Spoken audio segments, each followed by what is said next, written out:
What's up, y'all? It's your girl KK Cutie Pie back with yet another video. And today is our first ever episode of the Pay It Forward podcast. So first, Miss Caitlin, how you doing today? I'm doing well. How are you? I'm doing good. Thank you so very much.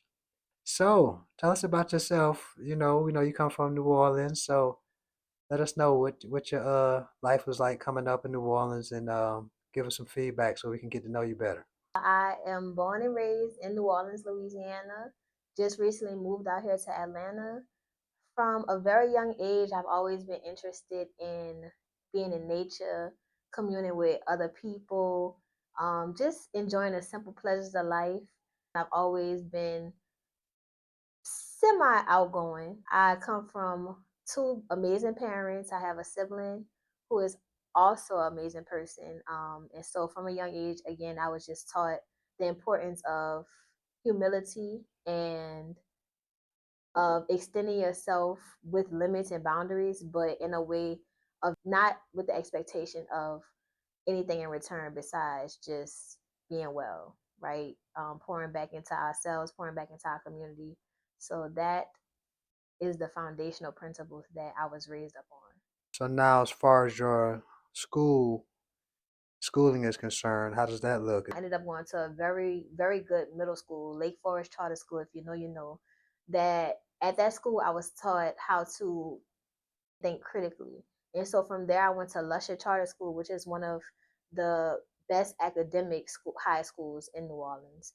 I would say, and again, it just built upon that foundation of critical thinking, which led me into my college career.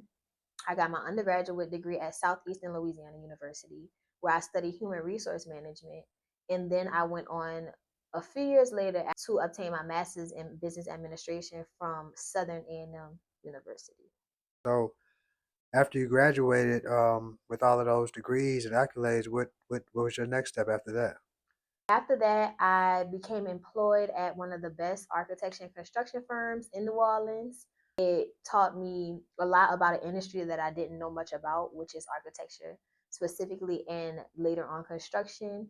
I was able to sharpen my soft and hard skills and be more confident in being able to express myself. How did you get from there, starting that career in New Orleans, to finding yourself here in Atlanta, paying it forward? I've always been someone to extend myself in the way of sharing the knowledge and wisdom that I gain along the way, of connecting people, and also by just having fun.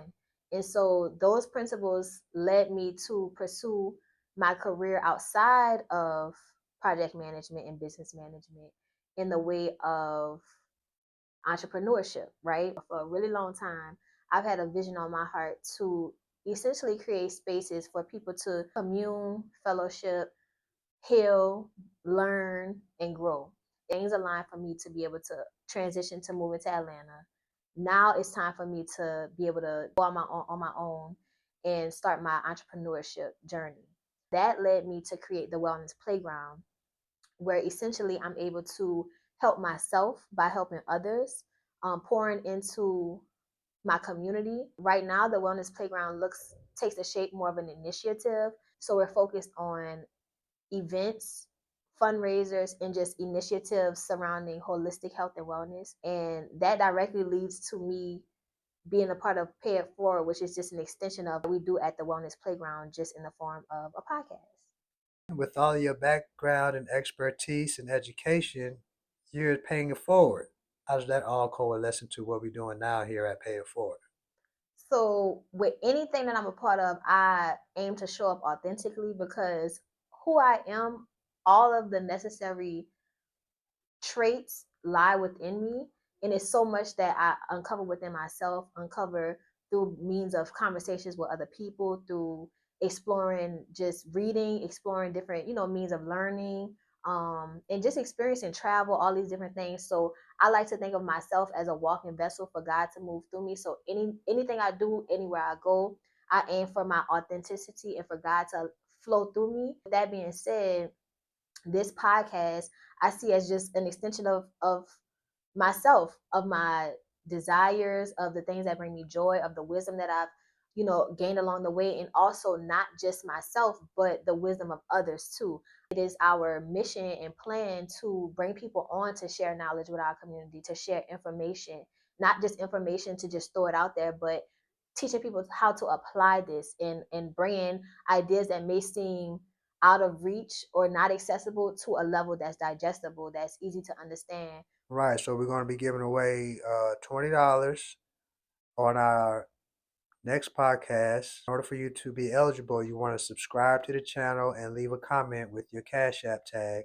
And then we're going to pick one random subscriber every show, and we're going to pay it forward, $20 starting off. And then as the community grow and the podcast grow, then we'll be able to pay it forward more. With the Wellness Playground, what is define the wellness within the Wellness Playground? Holistic health and wellness, I like to think of it as something that is all encompassing, right? Because wellness is about being well. Being well looks like having fun. It looks like sometimes going out with your friends. It looks like meditation. It looks like going to church on Sunday. It looks like all of us coming to a place where we can understand what's going on within us, understand what it is that we want, and understand how to effectively reach our goals, right? Wellness encompasses massage therapy, aesthetics. It encompasses religion and spirituality. It encompasses physical health and wellness. It encompasses us understanding how our body works and how to listen to your body, how to tap into your intuition, how to communicate and have healthy relationships with others. And again, this can seem vague, but it's so many different techniques, it's so many different cultural practices that feed what wellness is. And so my mission is to not only facilitate but also expose us to the various different ways that I myself practice, and the different resources and things in my toolbox that I go to continuously manage and maintain my wellness. Because again, healing is a lifelong journey, right? It's so many things around us that are kind of portraying the perfect image, or it might put pressure on us to feel like we have to be participating in certain things to be well. But wellness is, it's an objective thing. It's what you define it as. But at the same time, it's also being held accountable by people in our community, because sometimes our mind might confuse and constort certain things as, oh, this is good for me or this is okay, when really you could be negatively affecting yourself or others. So it's about holding ourselves accountable, holding others accountable, by again clearing out our vessels so that we can be able to receive from God, really. I went on your Wellness Playground Instagram and I seen a post with I think it's called tuning bowls. Is that what it's called? So that post was about Reiki. Reiki is a healing technique that came from Japan, and that directly explains what my mission is, in just explaining different ancestral practices and different cultural practices that may have certain connotations around it, or that people may just not know about, and bringing it to the forefront with myself being somebody that's participating in it, so that you see it's not something that's demonic, it's not something that is harmful, and it's something that can really be a beautiful thing and a beneficial thing to you on your journey. What's your background as far as religion? So I was raised Christian Baptist in Okay. a church. Yep. Okay. Do you still identify as Christian Baptist? I do identify as a Christian. I overarchingly identify as just a spiritual woman. Okay.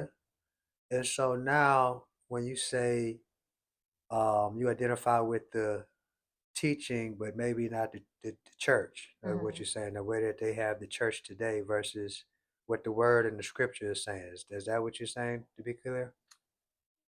Yes, I think that I always say anything can be a dangerous thing, right? We can abuse food, we can abuse drugs, we can abuse liquor, but at the same time, I believe in balance. So that correlates to religion in a sense of, I think the original teachings of a lot of different religions honestly are beautiful teachings. They point towards a balanced life. Like historically, a lot of religions have been distorted over time for the use of politics and oppression.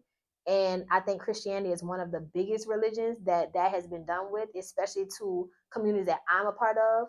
I go to church sometimes. I think that it takes a grounded person to show up to anything and be able to really receive from it and not take things and run with it.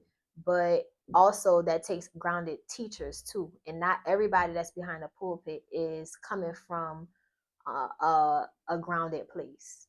Well, I'm glad you said that because me as Rasta, I understand the difference between the original Christianity and Judaism that comes from Ethiopia, that's tied to the actual bloodline of King Solomon and the throne of David, versus what they teach over here via the Catholic and Protestant churches. So now I want to get into the topic of, because some people think the Reiki bowls and the Reiki and the all that is witchcraft because they Christian and the Bible may say they may feel like the Bible speaks against that. But I'm hearing you saying that that's just a natural modality of healing Mm-hmm. and it doesn't have any negative or spiritual connotations. You're just using a technique to heal yourself. Mm-hmm. What's your outlook on religion versus witchcraft? Do we just identify as Christians and do away with all of the ancestral practices and stuff and call that witchcraft? So, I believe that God is a universal God. When I was younger, one of my friends' dad said that he talks to the universal God, the God that loves us all, right? I believe that God is not a God of limitations. I think that it's only right to be able to communicate with God in ways that are derived from nature. And a lot of practices that are demonized are called witchcraft are, first of all, was rhetoric was politically designed around those topics to make certain practices seem as if they're bad or they're wrong, just to keep people controlled, which I think is totally naive to just understand that those parts of history and still conform to those parts of history, especially when your soul, you know it leans and it resonates more with natural practices. Again, I say if you can't look to anything, look to nature. The animals aren't outside fussing about what religion, you know, is the best for living, teaching them how to live. Like they rely on their instinct to just survive. Sometimes they do, sometimes they don't, and that's all a part of just life itself. And so again, I feel like religions can be a beautiful thing to be able to teach us, to hold us accountable, hold us to certain standards, especially like you training up a child in a way in which they should go, like certain practices. But a lot of times we're not taught in full, like the full context of the religions that we tie ourselves so strongly to. We're not even understanding how these religions derive.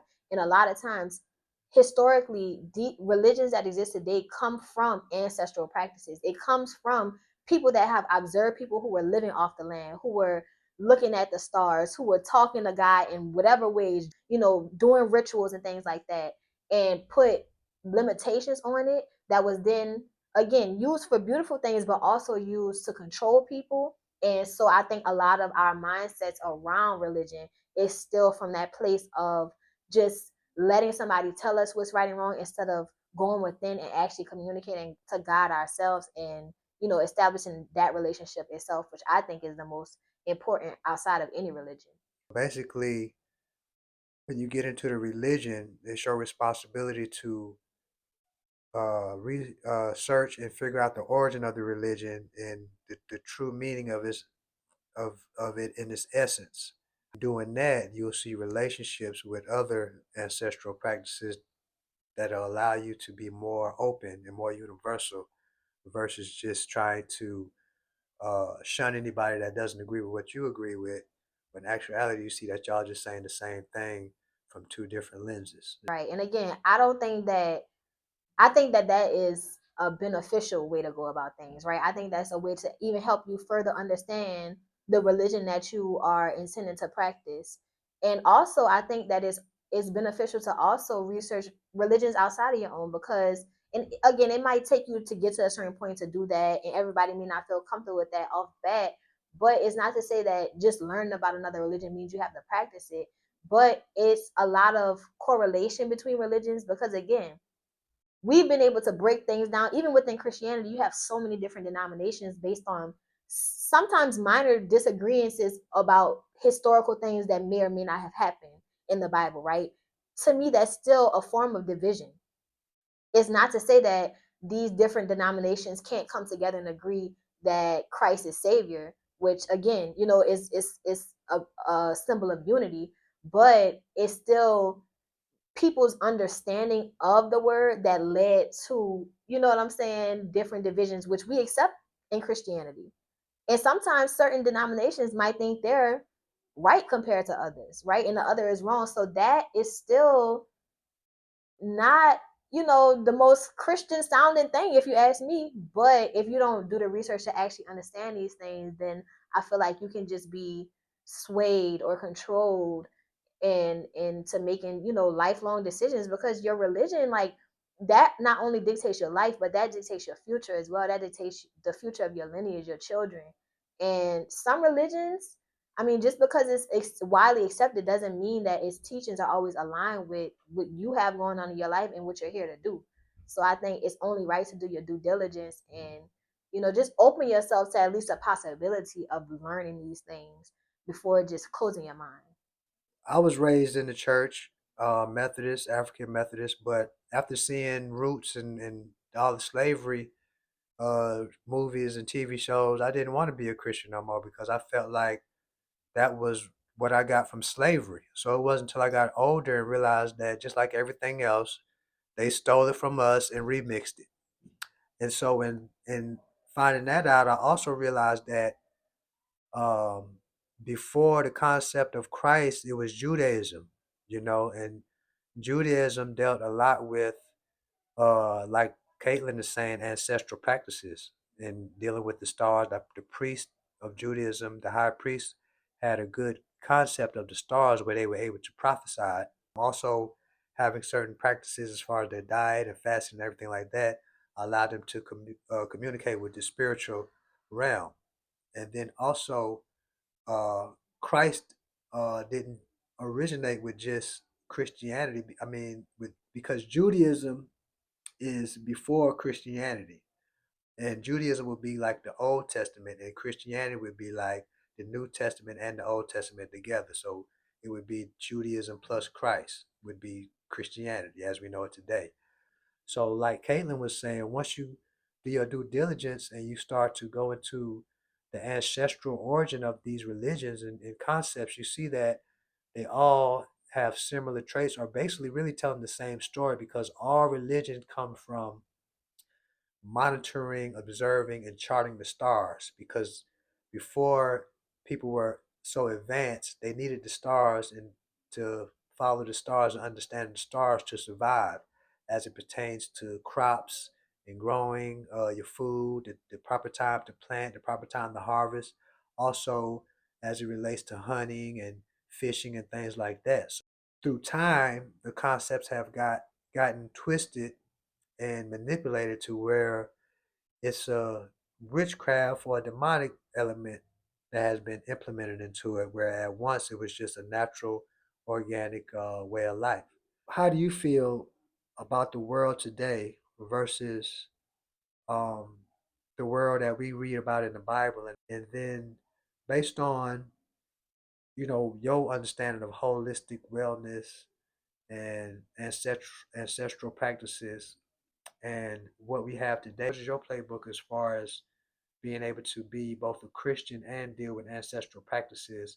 Okay, so I'll start by saying that the world that we read about in the Bible, or that we just might refer to as, the time before now, I wasn't there. So, I believe that, again, if we turn to nature, even if we look at nature from a historical standpoint, whether that's the interaction of human beings or animals or plants or the natural life in general, the stars, the planets, the moon, the sun, it's one of those things. I feel like nature has a way of balancing itself out. I've been saying, listen, we think we have struggles now, and we like to a lot of times like put labels on where the world is today, which I think is benefits to that too, because that ignites us to want to change for the better and progress forward. But at the same time, it can be a hindering thing when the truth is stuff been going on since the beginning of time. People have suffered, people have struggled, people have died. And again, I wasn't there if we're talking about the Bible when Adam and Eve was around. But even if you read the Bible for yourself, and I think that is the beneficial part that we keep on talking about researching for yourself, not just hearing things by word of mouth and running with it, you'll see so many examples of imperfect people just living and seeing the cycles of life and how nature balances itself out, whether it's in those people's lifetimes or in lifetimes in the future, their future generations, or things that probably have manifested to this present day. So when I look at, the future to now, I see a lot of similarities in the fact of some things we can't understand. I'm not going to say we can't, but it's certain things that, again, we try to like limit when it's something that it's maybe like you can't even fathom it because we're an extension of it and an example of it, but it's still beyond us and it's bigger than us. So I think life is just one of those things where you have to, again, understand yourself. And I think that starts with, going into your past, connecting with your inner child, doing the root work, or the, like they say, the shadow work, to understand, some of the things beneath the surface that's going on in your energy and in the energy of those maybe that even came before you or those that are around you, to understand where you are now and what you want moving forward. But I don't think that we should hold ourselves to the past in a way of being like confined or restricted by it, or even the present. Like, I don't think we should let what's going on around us so much always control us. And it's not to say, again, I don't want to come from a place where it is just to ignore, what's going on in politics or what's going on with the climate or what's going on in society with social norms and things, because I think it's not only is it interesting to have these conversations and to talk about it and to bring these things up, I think it's necessary. But I think that it's something that you have to not like have come from a place of a free place within yourself, so that you can still observe these things, you can still have these conversations without taking it on and adding to built up energy, pent up energy that you're unable to express within yourself. If you're going to have those conversations, at least, be able to alchemize it in a way where either you benefit from it yourself, or you benefit the cause, compared to just being mad. Because that's to me what ignite struggle, and what like continue struggle is when people just miserable. Misery love company, I always say that. And so to your point of just me navigating this space as a spiritual woman who does resonate with, a lot of the parts of Christianity, because that's my foundation. I would say you can't take yourself too serious, and you really can't take religion too serious neither. And that might be a controversial thing to say, because especially in Christianity, you taught is one way to question God is wrong, but the God I serve, He don't treat me like that. God is not even a He. You know what I'm saying? I could put limitations on it to even try and explain it, but it's more of just, again, holding yourself to a certain standard based on principles that you want to see not only within yourself, but you want others around you to have to treat you. So treat others how you want to be treated. um for me, I'm blessed enough to say, like, my parents and my ancestors before me laid a foundation for me to know to build upon. And a lot of people before me was not perfect. Some of them messed up in their lifetime, big time. But even those things, because of the work of my family and my parents to kind of change some of those things, propel me in a direction to want to continuously, understand, the surface of things and build upon that too. It can be challenging, especially because nowadays we have so much access to information and it's a lot going on around us that things can feel complicated. Trust me, I struggle with overthinking. I struggle sometimes with making decisions just because I want to make the right decisions. But again, I learn from people around me. I learn from my past experiences, and I learn to not always take things so seriously. Like, trial and error is a thing. That's sometimes the best way to learn. And I'm a little hard headed. Sometimes I take heed to the things people tell me, and I try to be respectful of wisdom when I come across it, especially when my soul is aligned with my soul and my discernment helps me to see that it's like something that I should probably maybe apply to my own situation of life. But at the same time, like, sometimes I mess up. The person who tell me the wisdom, they got that wisdom because they probably messed up. So not taking yourself so seriously, exploring things, but also being grounded in that exploration and not just letting the wind blow you any direction. Okay, so basically what I'm getting is that you're honoring your upbringing, but you still have to make your own path just because you was brought up one way, you just can't, ignore your own inquisitive and curiosities of your mind. You still have to go out there and get your own answers and look up the answers that was given to you in your upbringing. And then in doing that is a trial and error process to where you learn that everything isn't right always and everything isn't wrong always. So don't be too serious. Just go with the flow and use what works for you is basically what I'm getting. Is that pretty much sums it up? Pretty much. And I would say again, like, even with, because again, one of the biggest teachings from Christianity is lean out on your own understanding. Like, I think when you said try to find answers, that is the part that I'm really talking about as far as like taking ourselves too seriously. Like, sometimes it's okay if there's no solid answer. And I hear a lot of people around me, some of the more stressed people feel like they always have to find an answer. And even the parts of myself that I struggle with when I am like overthinking, or I feel like, oh, I just can't get my foot in, something's wrong, is when I'm trying to find an answer, when really sometimes I just need to give it to God. Like, lean on those practices that resonate the most with me, whether that's prayer from a Christian standpoint, prayer from just a however standpoint. I explained to a friend recently, like, you can live prayer, you know what I'm saying, just in the way that you communicate as you go throughout your day. Sometimes I send off a prayer, I'm just thank you for this, thank you for that, or it could just be like a embrace that I feel of gratitude, in those moments. So leaning on the various practices that help us to connect to God, and leaving it there sometime and letting things play out and letting life happen. Because for myself, like, you have to give yourself grace and knowing, again, even your teachers don't know everything. Even the people in the Bible, people, human beings wrote the Bible. That's what Christianity teaches you. So even that is still the universal knowledge flowing through a human vessel. And if I'm imperfect, them people in the Bible is, I mean, it's literally examples of imperfect person after imperfect person. So the people that wrote it probably were no different, imperfect people. And also, the Bible has been translated so many times to where I call it like this: you take things with a grain of salt, right? That means you honor yourself by honoring where you're led, which in a plain sense is your desires. And I'm not saying just any desire, because you have to see what's benefiting you and those around you and what's not, and putting those desires in two different places. I can't be harming people saying, oh, well, my desires took me here. I can't be harming myself and making sense out of nonsense. That's what my mama said.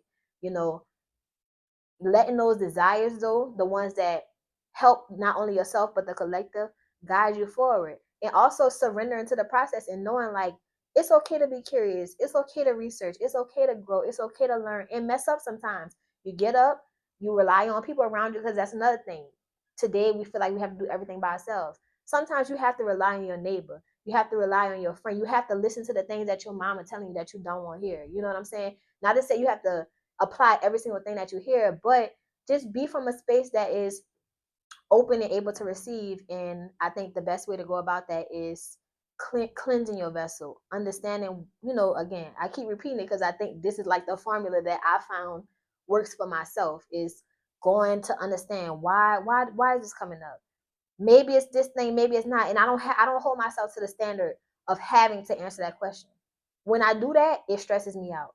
But just exploring that to a certain time, but putting a cap on that, and then saying, well, you know what, with that understanding, I feel this way now, but I know what I want for myself. So I might need help in getting there, but I know what I can do that's free.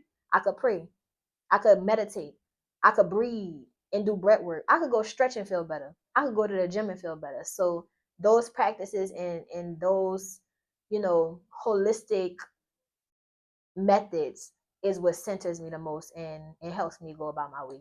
Do your due diligence, but when you get to a point to where it's just, seem like it's above your pay grade, don't stress out and kill yourself over it. Just understand that it's okay not to know everything and let God handle it. And then just, keep yourself in a good positive mind frame while you letting God work his magic, basically. Yep, yep. Yeah, I Okay. say you meet God halfway, and things are fall into place from there. When we try to control everything, sometimes we delay it even further. We hinder ourselves even more. When really, show up. Sometimes that's all you gotta do. Wake up in the morning, brush your teeth, put your clothes on, go to work, or show up for yourself in some way, shape, or form, and that's enough. You know. Oh, sure, I like that. What message do you have for the black man that's watching the Pay It Forward podcast from you, Miss Caitlin? To my brothers, I want to start by saying I love black men. Okay, a black man raised me and taught me some of the most just amazing information and wisdom that I know to this day that carries me forward. You can expect to really just be uplifted from this podcast, to not be condemned, because again, a lot of times, sometimes this day and age is always a back and forth, which has its place between generations, between men and women, black men and women specifically, between different denominations and religions, or different religions overall. But it's really about us finding harmony and balance and being able to understand each other, understand ourselves, and see, okay, if we have a common goal, how can we both get to it? And if we don't, how can we walk away still from a place of love? So as a black man, you should expect to be uplifted, to be loved on, to learn, and get some perspective on things outside of your own that may or may not, align with thoughts that you already have. So coming here with an open mind, I think, will get you the best result from these conversations. What should your sisters expect from the Pay It Forward podcast when they tune in? My sisters should expect to, again, same as my brothers, be uplifted, to be positively impacted, and to also see a woman, whether we the same age or not, even whether you black or not, but a black woman that's up here, that's figuring it out, that's imperfect but have a good head on her shoulders and is showing up for herself each and every day, each and every time. Sometimes I fall short, sometimes I exceed past my own expectations, but it's a real life thing, and it's a real life space for you to, again, be poured into, because we can't pour from empty cups. We're not even really supposed to tip our cup. The overflow is what pours out into others. And I can speak from the black woman perspective to say a lot of times we, deplete ourselves, we pour from empty cups, and it makes us mad. And then we feed into this stereotype of this angry black woman, but it's not for no reason. And I understand us better than I understand anybody. So come on in and have a good time. That was a whole lot of information that you paid forward for the guests and viewers to really eat from and digest and really benefit from. I think that was really uplifted. So now in closing, is there any last messages or I want to leave everybody with the message that this is a glimpse into my journey. This is something that is it will take different shapes, and it's taking shape as we speak. So I'm excited to really like let people more so into my mind and into the things that I share with people that's close to me, but I don't always, put out there on public platforms as much as I've wanted to in the past. But I'm excited to kind of, share and be vulnerable in that, because it's, again, to pay it forward for myself, to continue to prove that I'm capable and able of fulfilling this vision, these multiple visions, but this main vision that God has put on my heart. And that's what I'm here to do. And also to be a living testimony to say, like, I want y'all to see the real. Like, it's not perfect. We starting here. This is something that will grow. And it's going to be days where we look back on these days, and it fills us with even more gratitude than we have now for this opportunity in these moments.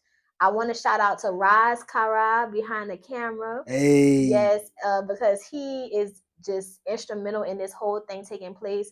Us coming together, us like using our natural strengths and gifts to come together, but also to step outside of ourselves, to understand each other and respect each other, is a very thing that's going to lead us forward in this. It's not just about money, it's not just about bigger, even though you're going to hear financial things here, because we look, the money is ours, okay? Like, for our community, like, we're getting rid of fear around money and misconceptions around money. We're teaching people financial literacy and just all the different things. I could go on and on, but I want to give a special shout out to him, the Czech guy, the Wellness Playground, the Wellness Playground _ on Instagram.